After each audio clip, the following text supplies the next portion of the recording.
Sebelum melanjutkan, jangan lupa subscribe dulu, terima kasih. Bab 22 Wanita tua itu mengundangmu.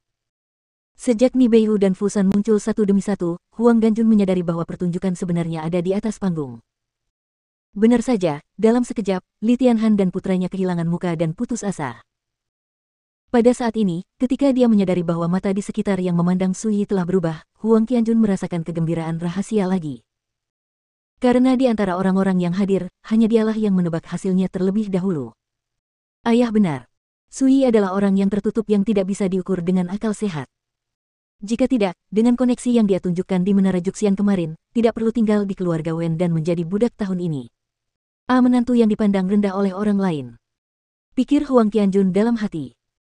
Setelah pulang dari Menara Juxian kemarin, dia melakukan percakapan mendalam sepanjang malam dengan ayahnya Huang Yuncong. Pada akhirnya, ayah dan anak itu sampai pada kesimpulan yang sama. Karena Sui memiliki kemampuan yang luar biasa dan bersedia tinggal di keluarga Wen, pasti ada sesuatu yang tersembunyi di dalamnya. Oleh karena itu, ketika dia datang bersama ayahnya Huang Yuncong hari ini, dia tidak berinisiatif untuk berbicara terlalu banyak dengan Sui, karena takut membuat keributan dan membeberkan beberapa hal tentang Sui. Bahkan saat memberikan hadiah barusan, sepasang ginseng kerajaan 9 daun diberikan kepada Wen Changtai dan istrinya, yang kemudian menyerahkannya kepada Sui dan istrinya. Tentu saja, Wen Lingzhao hanya kebetulan. Toh, memberi hadiah juga butuh nama. Huang Qianjun juga memperhatikan bahwa Nibeihu dan Fu Sandai juga dengan jelas menebak bahwa Sui tidak ingin membeberkan sesuatu, jadi ketika mereka datang ke jamuan makan, mereka semua bertindak dalam pemahaman diam-diam. Saya khawatir semua orang di keluarga Wen tidak pernah membayangkan bahwa bukan hanya ayah saya dan saya, tetapi juga dua tokoh besar Nibeihu dan Fu San benar-benar datang ke sini hanya demi Sui. Haha, ini sangat menarik. Ya. Huang Qianjun merasa geli.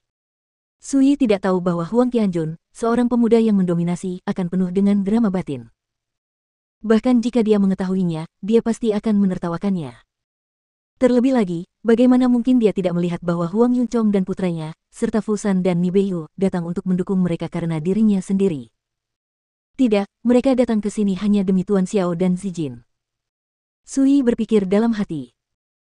Dengan pengalaman hidup dan pola pikirnya di masa lalu, tidak mungkin dia akan berpuas diri tentang hal ini, dan dia bahkan tidak akan repot-repot menggunakan kekuatan orang lain untuk menyelesaikan masalahnya.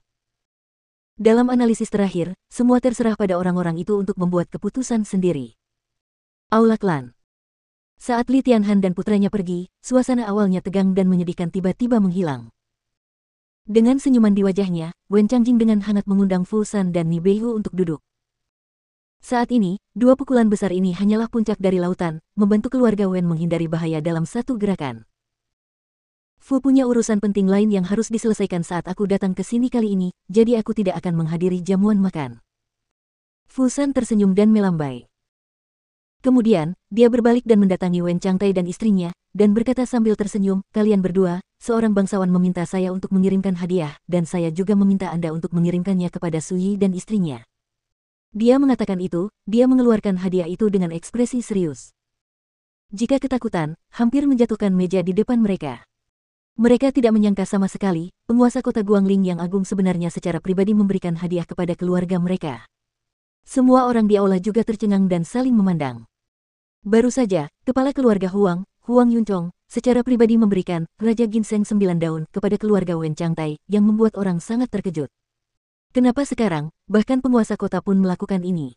Wen Changjing dan tokoh penting lainnya di keluarga Wen juga tercengang. Mengapa keluarga ketiga tiba-tiba menjadi begitu populer?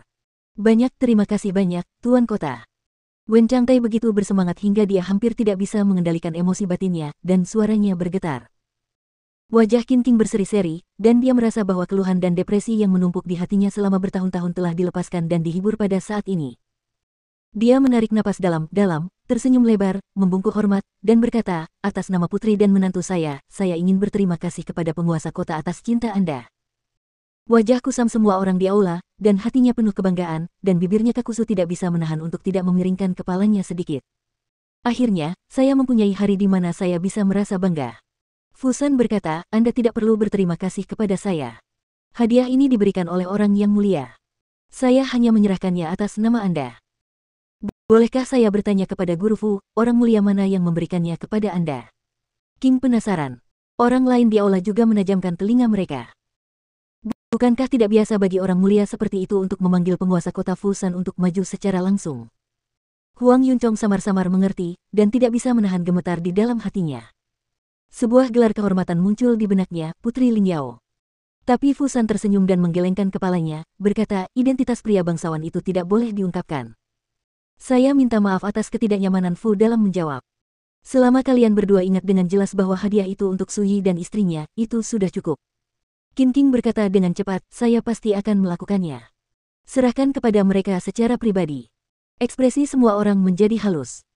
Fusan berulang kali mengingatkan bahwa hadiah ini untuk Suyi dan istrinya, yang tidak diragukan lagi memiliki makna yang dalam. Ling Zhao sekarang menjadi murid Akademi Tianyuan.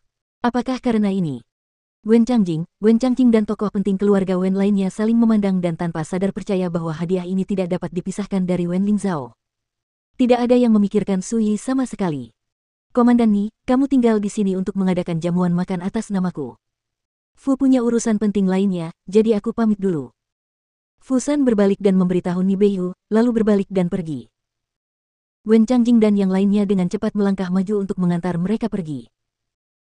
Berjalan keluar dari aula, ketika melewati Suyi, Fusan secara alami berhenti dan berkata sambil tersenyum hangat, Tuan Su, Fu harus pergi dulu. Adegan ini dilihat oleh semua orang, dan meskipun mereka semua sangat terkejut, mereka semua secara tidak sadar percaya bahwa Suyi diperlakukan berbeda oleh Fusan karena pengaruh Wen Ling Zhao. Sampai Fusan dan rombongannya menghilang, Huang Qianjun hanya bisa mengagumi dengan suara rendah, Saudara Su, kamu adalah yang paling terhormat di antara semua orang di sini. Suyi berkata dengan santai, kamu tidak membenciku lagi. Huang Qianjun membeku, tampak malu.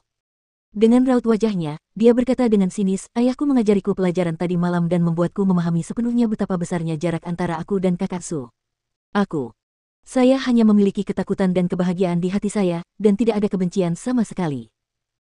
Suyi dan berkata, saya harap Anda berpikir begitu. Mendengarkan percakapan antara keduanya, kepala Wen Lingsui menjadi semakin bingung. Rangkaian kejadian hari ini terlalu aneh. Meski Fusan hanya diam sesaat. Meski dia pergi, pengaruhnya tetap ada. Di aula klan, suasana menjadi hidup kembali, dan banyak tamu yang berinisiatif untuk bangun dan bersulang untuk Wen Changtai dan istrinya. Meskipun Wen Changtai jujur, dia tidak bodoh.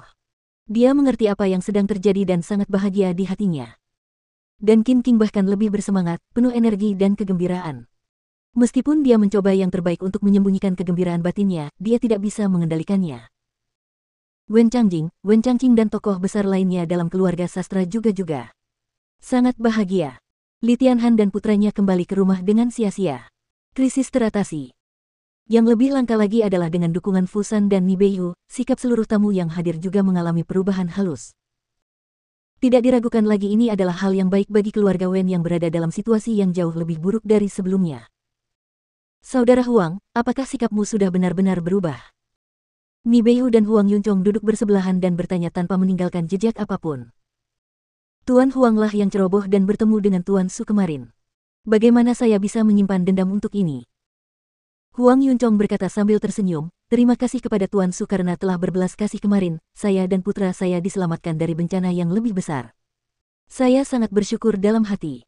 Sangat, jadi saya datang ke sini secara pribadi hari ini untuk mengucapkan ulang tahun kepada Ni Wen, dan mengirimkan beberapa hadiah kecil untuk menyatakan permintaan maaf saya. Ni Beihu tertegun sejenak, menatap Huang Yuncong dalam-dalam, dan berkata, saya kira saudara Huang. Ada hal lain yang belum saya katakan. Huang Yuncong mengangkat alisnya dan berkata, saya ingin mendengar nasihat saya.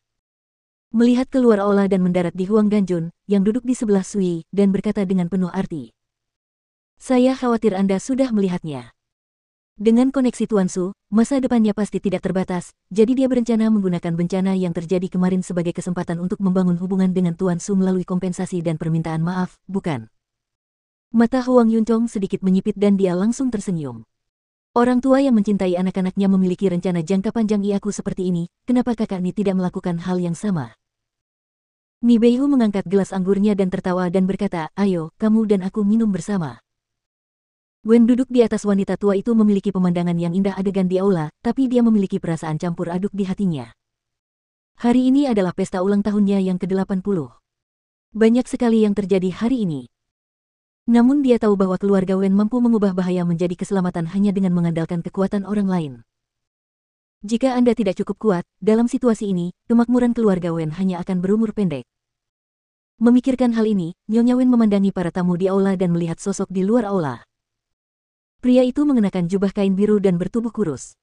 Duduk dengan santai, dia memiliki aura yang tidak duniawi dan sepertinya tidak cocok dengan orang-orang di sekitarnya. Sambil menarik napas dalam-dalam, Nyonya Wen mengalihkan pandangannya dan berkata kepada pelayan di sampingnya, pergi dan minta istri dari keluarga ketiga untuk datang. Segera, Qin King datang dengan tergesa-gesa dan bertanya dengan bingung, mengapa wanita tua itu memanggil saya? Wanita tua itu tampak agung dan berkata, Anda tidak diperbolehkan menyimpan hadiah yang dikirimkan Tuan Fu dan Patriark Huang kepada Anda pulang hari ini. Saat pesta ulang tahun selesai, saya akan memberikannya kepada Sui. Wajah Qin King sedikit berubah, dan dia berkata dengan senyum yang dipaksakan, Nyonya tua, saya tidak akan menginginkan hadiah ini untuk putri dan menantu laki-lakiku. Jika kamu menyerahkannya pada Sui saja. Wanita tua itu mencibir, aku paling tahu apa yang kamu pikirkan. Biasanya, aku tidak akan mempedulikannya, tapi yang terjadi hari ini berbeda dari masa lalu, sebaiknya kau lakukan apa yang aku katakan. Qin King merasa kaku. Dia memang berencana menyimpan kedua hadiah ini secara pribadi. Tapi setelah diberi perintah seperti itu oleh wanita tua itu, dia akhirnya menyerah dan berkata dengan sedih, ya. Setelah memecat Qin King, wanita tua itu berdiri dan berkata kepada pelayan di sebelahnya, beritahu Sui lagi. Biarkan dia datang ke Huaming Hall untuk menemuiku. Ya. Pelayan itu menerima pesanannya. Di luar aula utama. Ketika dia mengetahui tujuan kunjungan pelayan itu, warna aneh muncul di kedalaman mata Sui, mungkinkah wanita tua itu akhirnya bisa menahannya? Tidak apa-apa. Alasan kenapa aku datang ke pesta ulang tahun hari ini adalah untuk berbicara dengannya tentang apa yang terjadi saat itu. Kau yang memimpin jalan. Sui meminum anggur di gelas, berdiri dengan santai, dan mengikuti pelayan itu ke aula Huaming.